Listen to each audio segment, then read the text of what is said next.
नमस्ते बच्चों। आज मैं आप लोगों को क्षितिज भाग 1 क्लास 9 का पाठ चंद्रग्रहण से लौटती बेर का मैं प्रश्नोत्तर पढ़ाने जा रही हूँ।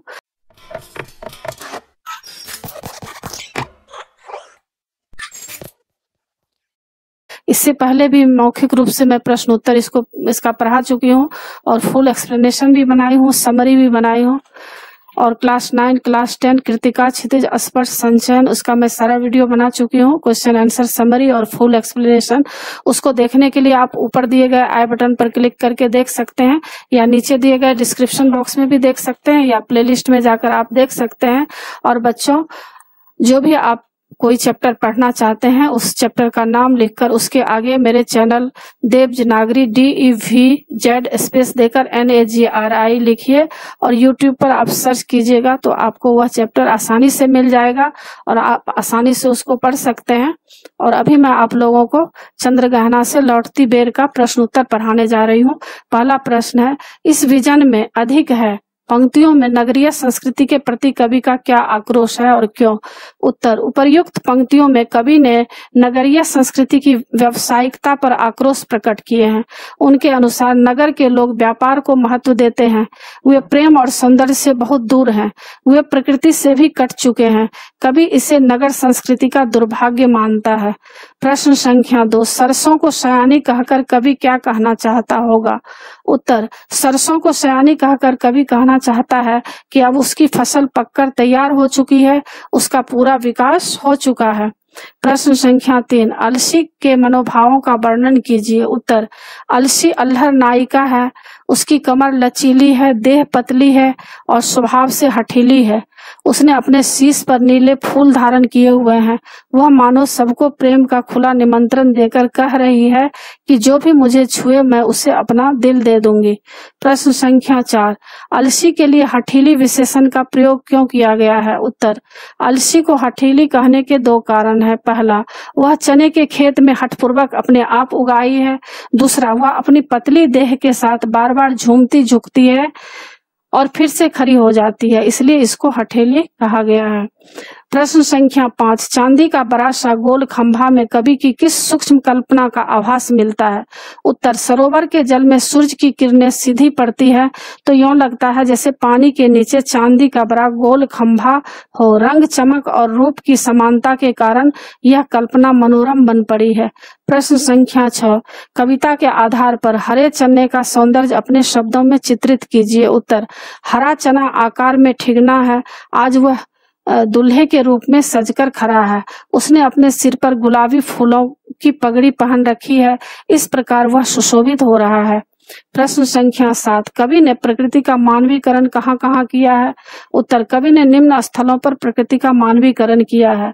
यह हरा ठिगना चना बांधे मुरैठा शीश पर छोटे गुलाबी फूल का सजकर खड़ा है। दूसरा, पास ही मिलकर उगी है, बीच में अलसी हठीली, देह की पतली कमर की है लचीली, नील फूले फूल को सिर पर चढ़ाकर कर रही है जो छुए यह दो हृदय का दान उसको। और सरसों की न पूछो हो गई सबसे सयानी, हाथ पीले कर लिए हैं ब्याह मंडप में पधारी।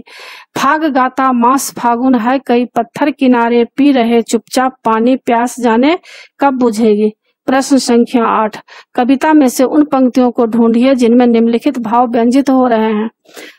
और चारों तरफ सूखी और उजाड़ जमीन है, लेकिन वहां भी तोते का मधुर स्वर मन को स्पंदित कर रहा है। उत्तर, चित्रकूट की अनघड़ चौड़ी कम ऊंची ऊंची पहाड़ियां दूर दिशाओं तक फैली है, बांझ भूमि पर इधर उधर रीवा के पेड़ कांटेदार कुरूप खड़े हैं। सुन पड़ता है मीठा मीठा रस टपकाता, सुग्गे का स्वर टें टें टें टें। रचना और अभिव्यक्ति, और सरसों की न पूछो, इस उक्ति की बात को कहने का एक खास अंदाज है। हम इस प्रकार की शैली का प्रयोग कब और क्यों करते हैं? उत्तर, हम इस शैली का प्रयोग प्रशंसा करते समय करते हैं। अत्यधिक आश्चर्य, निंदा या भावों की अति दिखाने के लिए इसका प्रयोग किया जाता है। जैसे, अरे उस दुष्ट की करतूतों की न पूछो, अरे ताजमहल की ऊंचाई को न पूछो। क्योंकि प्राय हम किसी भाव से इतने अधिक अभिभूत हो जाते हैं कि कोई शब्द उसे व्यक्त नहीं कर पाता, तब हम शब्दों की लाचारी बताने के लिए यह कहते हैं उसकी बात मत पूछो। प्रश्न संख्या 10, काले माथे और सफेद पंखों वाली चिड़िया आपकी दृष्टि में किस प्रकार के व्यक्ति का प्रतीक हो सकती है? उत्तर, काले माथे और सफेद पंख वाली चिड़िया किसी महाधूर्त, महास्वार्थी, आक्रामक, उग्र व्यक्तित्व की प्रतीक हो सकती है। वह पैनी दृष्टि से अपने शिकार पर नजर रखती है और अवसर मिलते ही अपना काम कर जाती है। प्रश्न संख्या 12, बीते के बराबर, ठिगना, मुरैठा आदि सामान्य बोलचाल के शब्द हैं, लेकिन कविता में इन्हीं से सौंदर्य उभरा है और कविता सहज बन पड़ी है। कविता में आए ऐसे ही अन्य शब्द की सूची बनाइए। मेर, हठीली, सयानी, ब्याह मंडप, फागुन, पोखर, खंभा आदि। प्रश्न संख्या 12, कविता को पढ़ते समय कुछ मुहावरे मानस पटल पर उभर आते हैं, उन्हें लिखिए और अपने वाक्यों में प्रस्तुत कीजिए। उत्तर, बीता भर मतलब छोटा सा, यह बच्चा है तो बीता भर लेकिन बातें बड़ी बड़ी करता है। सिर पर चढ़ाना, अधिक छूट देना, उदंड बना देना। माँ बाप अपनी ढील से बच्चों को सिर पर चढ़ा लेते हैं। हृदय का दान देना, समर्पित होना। विवाह के पहले दिन ही पति पत्नी एक दूसरे को हृदय का दान दे देते हैं। सयानी होना, विवाह योग्य होना। अरे भाई, बिटिया सयानी हो गई है, अब इसके लिए वर की तलाश करो। हाथ पीले करना, शादी करना। माता पिता ने ठीक समय पर अपनी कन्या के हाथ पीले कर दिए। गले में डालना, जल्दी से खाना निगलना। गाड़ी का समय हो गया था इसलिए मैंने रोटी गले में डाली और रेलवे स्टेशन की ओर भागा। हृदय चीरना, दिल को बहुत दुख पहुंचाना। दुर्घटना में पुत्र की मौत के समाचार ने पिता का हृदय चीरकर रख दिया।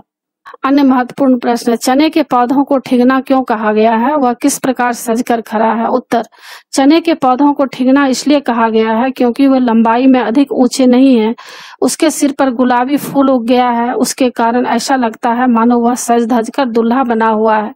प्रश्न संख्या 2, कवि ने खेत में खड़े हरे चने और अलसी के सौंदर्य का वर्णन किस प्रकार किया है? उत्तर, कवि ने खेत में खड़े हरे चने और अलसी के सौंदर्य का वर्णन बहुत ही श्रृंगारिक शैली में किया है। कवि ने चने को सजे धजे एक छोटे से दूल्हे का रूप दिया है जो सिर पर गुलाबी साफा बांधे हुए है। उसी के साथ सटकर खड़ी अलसी मानो उसकी प्रेमिका है जो प्रणय निवेदन कर रही है।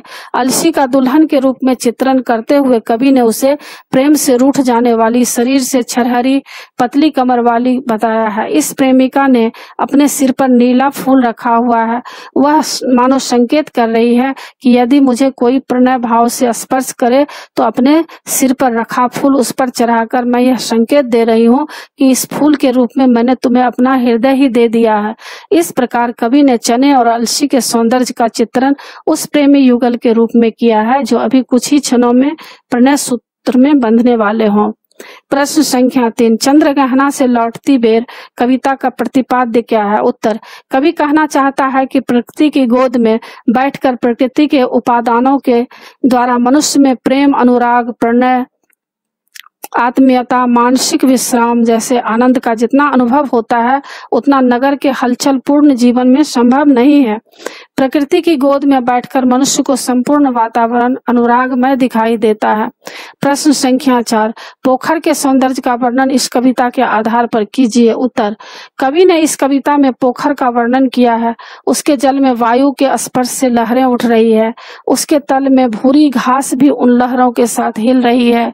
सूर्य का प्रतिबिंब पोखर के जल में पड़कर चांदी का बड़ा सा गोल खंभा सा दिखाई देता है। उसके किनारे पड़े हुए पत्थरों से पोखर का पानी छूता है तो ऐसा लगता है मानो ये प्यासे पत्थर पानी पी रहे हैं। उस पोखर के जल में चिकनी और चमकीली मछलियां हैं जिन्हें अवसर मिलते ही जल में खड़े बगुले खा रहे हैं। उसी जल के ऊपर टिटहरी नामक काले सिर, सफेद पंख और पीली चोंच वाली चिड़िया मंडरा रही है। मछलियां दिखने पर वे झपट्टा मारकर उसे जल से पकड़ लेती हैं और चोंच में दबाकर ऊपर आकाश में उड़ जाती हैं। 5 नंबर का प्रश्न है, प्रेम की प्रिय भूमि उपजाऊ अधिक है किसके लिए कहा गया है और क्यों? उत्तर, यह कथन गांव की एकांत प्रेममयी धरती के लिए कहा गया है क्योंकि गांव में दूर दूर तक फैले खेत हैं। उनमें प्रकृति रंग बिरंगे फूलों से सजकर प्रेम प्रकट कर रही है, मानो प्रकृति श्रृंगार किए खड़ी है और स्वयंवर रचा जा रहा है। यह धरती न केवल प्रेम पूर्ण है बल्कि उपजाऊ भी है, इसलिए कवि ने यह कथन कहा है। CBSE द्वारा जारी प्रश्न उत्तर है नंबर 6, बगुला ध्यान लगाए क्यों खड़ा है, उसकी गतिविधि का संक्षिप्त वर्णन कीजिए। उत्तर, बगुला जल में तैरती मछलियों का शिकार करने के लिए ध्यान लगाए खड़ा है। जैसे उसे कोई मछली अपनी ओर आती दिखाई देती है, वह बड़ी फुर्ती से जल में चोंच मारता है और मछली को चोंच में दबा लेता है। प्रश्न संख्या 7, काले माथ वाली चिड़िया अपने सफेद पंखों से क्या करती है, उसकी मानसिकता स्पष्ट कीजिए। उत्तर, काले माथ वाली चिड़िया अपने सफेद पंखों की सहायता से जल की सतह पर जोर से झपट्टा मारती है।